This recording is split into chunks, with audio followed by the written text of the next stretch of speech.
Hey guys, welcome to the channel. Happy Halloween. I bring you another cursed movie, The Omen. The Omen is one of the most cursed film productions ever, and some believe Satan is behind it.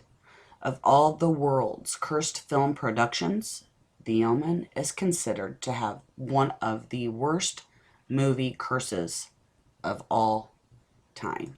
Not that these epic horror movies need to get any spookier, but these real life tales help seal their fate as the cursed flicks. Whether the mysterious happenings are merely eerie coincidence or the work of a more sinister force is all up to you. Here's the 411, or should we say 666.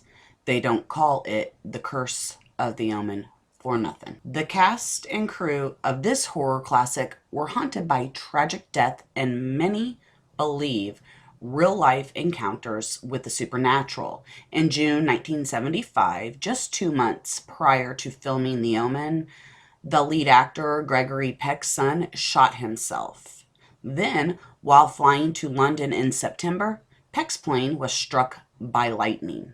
A few weeks later, executive producer Mace Newfield was on a plane to Los Angeles, and that plane also was struck by lightning. An animal handler who helped with the crazy baboons in the scene of the 1976 film was mauled and killed by a tiger shortly after shooting Wrapped. Special effects artist John Richardson, who helped with the film's infamous decapitation scene, was in a car crash during post-production. Richardson was in Holland working on A Bridge Too Far.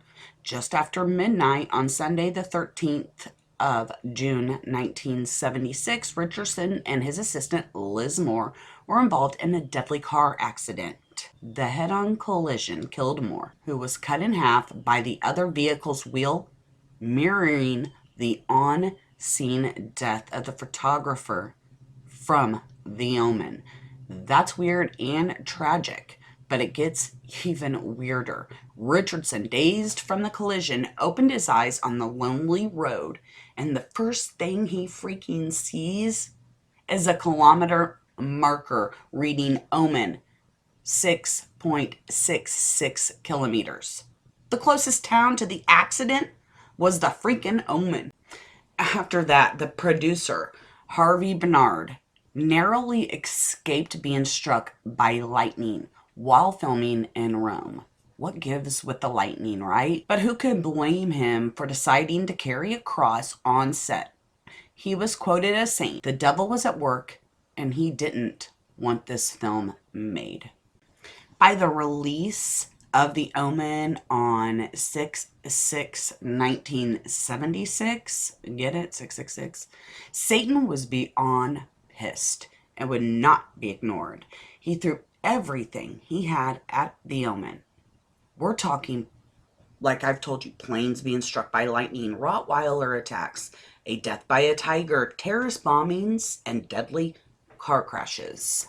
Richardson's crash was a culmination of the Omen curse, but weird occurrences around the film date back to its very inception.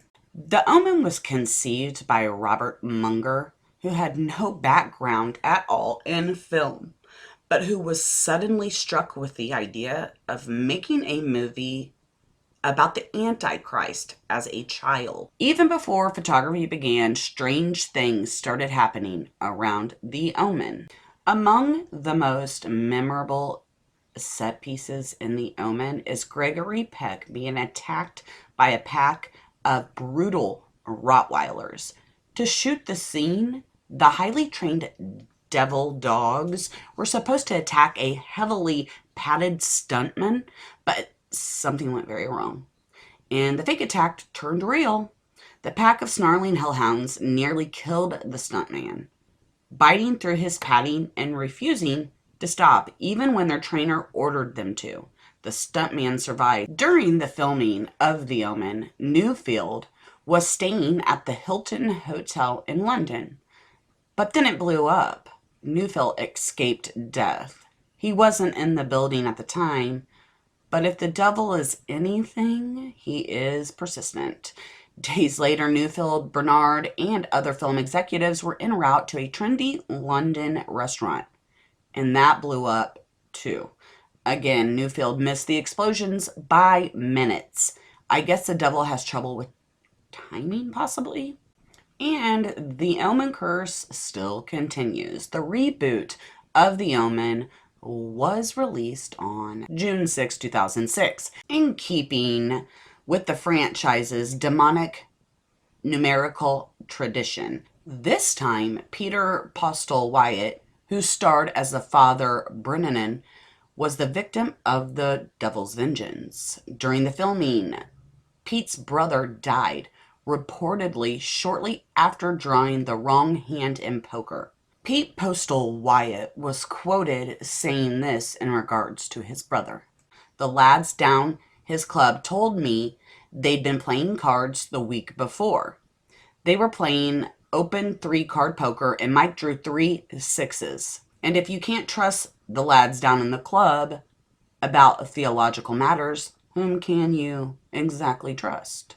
So the Curse of the Omen is definitely real, in my opinion. And the devil is not someone to be messed with.